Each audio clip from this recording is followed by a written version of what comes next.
The boy accidentally fell off his bike. In anger, he picked up a stone and smashed the glass behind him.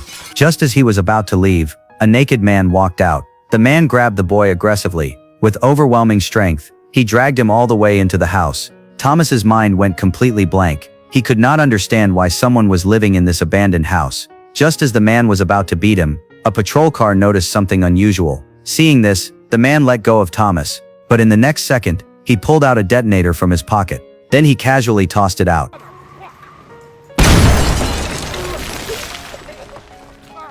He walked away right under the police officers' noses. Thomas seized the chance to run out of the house. He immediately left this dangerous place. At that moment, he had no idea. His fate was about to be completely changed by that man. After returning to school, he saw the man who had followed him. Terrified, he tried to escape, but he was stopped by the school bully who always picked on him. The bully relied on his size and constantly treated him like a toy.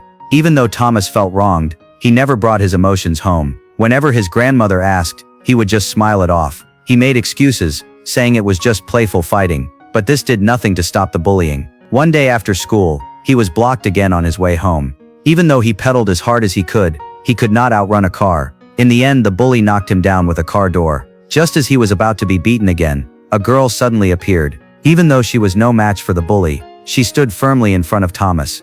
Not wanting to cause more trouble, the bully left. Afterward, Annie drove him home. As for why she helped him, she simply could not tolerate bullying. Thomas got out of the car and thanked her. But when he looked up, he saw that strange man again. It was obvious the man had been following him. He rushed into the house in panic. Carefully, he peeked outside through the curtain. But suddenly, a stranger's voice came from behind him. When he turned around, the man was already inside the house. Without hesitation, he walked into the laundry room. He quickly took off his clothes and threw them in. Thomas tried to stop him, but the man pinned him against the wall. You're gonna start acting like I belong here, or I'll kill you.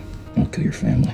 Thomas was too scared to move. At the same time, he learned the man's name was Hayes. Not long after, his father came home. Seeing the stranger on the couch, he was confused. He turned to ask his son. Hayes calmly said that he was Thomas's friend. Thinking about the earlier threat, Thomas went along with it. Just like that, Hayes moved into their home. To Thomas's surprise, Hayes got along very well with his grandmother. He even made her laugh. Since his mother passed away, this was the first time laughter returned to the house. But this made Thomas even more confused. Who exactly was he? Why was he doing this? What was his purpose? While he was thinking deeply, he unexpectedly saw Hayes at school. He quickly chased after him. Just as he was about to greet him, he was stopped by the bully again. The bully shoved him hard into the restroom. Thomas refused to back down. He got up and pushed the bully. But how could the thin Thomas match him? The bully shoved his head into a urinal. He forced him to lick the dirty liquid on the ground. Just as his tongue was about to touch the floor, the restroom door suddenly opened. Everything fell silent instantly.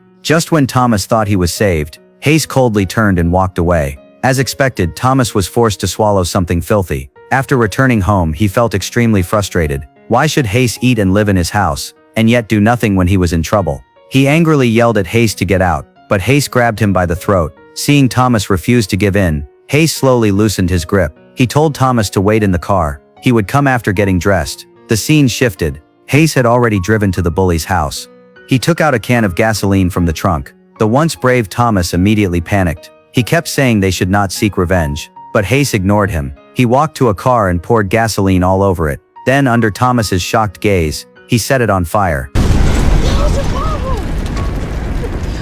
Let's go, quick! This terrified Thomas. He urged Hayes to leave immediately, but when he tried to get into the car, he found the door locked. Before he could react, Hayes abandoned him and drove away. Hearing the bully shouting behind him, Thomas ran as fast as he could. After running 2 blocks, he saw Hayes waiting by the roadside. Hayes walked up to him with a smile. He showed no guilt for what he had done. Thomas did not hold back. He kicked Hayes hard in the groin. Hayes bent over in pain. But instead of getting angry, he laughed and got back into the car. The next morning, the police came to Thomas's house. Although they had no solid evidence, they still took his fingerprints and photos. As expected, he was scolded by his father. Full of frustration, he vented his anger on Heise. This time, Heise dropped his usual attitude. He sincerely apologized. Then he offered to take Thomas to his secret base. On the way, they witnessed a car accident. The driver responsible was Annie. After hearing about their connection, Heise immediately stepped out to handle the situation. She was just sitting there and you backed right into her. I what?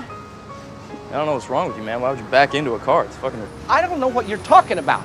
She probably start talking about paying for her damages. Look at this shit. I did not back into her. Call me a fucking liar? Realizing the other party did not want to resolve things peacefully, he took off his shirt, revealing fierce tattoos. The old man's expression changed drastically. He quickly drove away.